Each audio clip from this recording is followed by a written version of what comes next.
محمد ہارون السلام علیکم ورحمۃ اللہ وبرکاتہ، مفتی صاحب خیریت سے ہو؟ اور آپ سے دعا کی درخواست ہے، گنہگار بندہ محمد ہارون۔ جی بہت بہت شکریہ، جزاک اللہ، وعلیکم السلام ورحمۃ اللہ وبرکاتہ۔ اچھا جی ہارون بھائی، آپ نے ایک جملہ اس کے اندر لکھا ہے تو اسی سے میں ایک مسئلہ آپ کے سامنے واضح کرتا چلوں۔ آپ نے لکھا ہے گنہگار بندہ۔ دیکھیے اس طرح کے جو لفظ بہت سارے لوگ تواضع کے لیے، ٹھیک ہے، ازراہ تواضع اور عاجزی کے طور پر اس طرح کے لفظ استعمال کر لیتے ہیں۔ گنہگار، بہت سارے لوگ اپنے نام کے سامنے لکھتے ہیں عاصی، عاصی کے معنی بھی گنہگار ہیں، عین الف صاد یا، عاصی گنہگار۔ تو گنہگار، عاصی، خطا کار، قصوروار، اس طرح کے جملے ازراہ تواضع لکھتے ہیں اپنے نام کے شروع میں، اور پھر اس کے بعد اپنا نام لکھتے ہیں۔ یاد رکھیے مولانا شریف علی تھانوی اور دوسرے علماء اکابر نے اس طرح کے جملے لکھنے سے منع کیا ہے کہ جن سے گنہگاری ٹپکتی ہو۔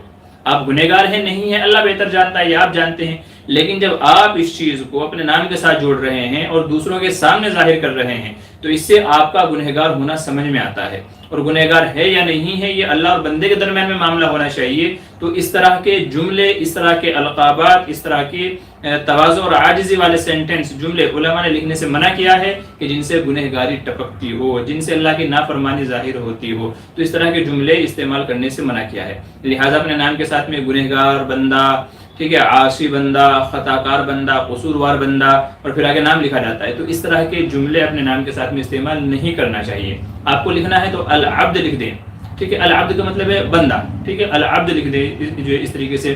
اچھا جی، یا حقیر لکھ دیں، حالانکہ حقیر بھی نہیں لکھنا چاہیے کیونکہ حقیر کے معنی ہے کمتر، کمزور، ٹھیک ہے، ذلیل، یہ معنی آتا ہے حقیر کے۔ تو اس طرح کا جملہ بھی نہیں استعمال کرنا چاہیے، لیکن اس کی کہیں نہ کہیں استعمالی گنجائش نکل سکتی ہے۔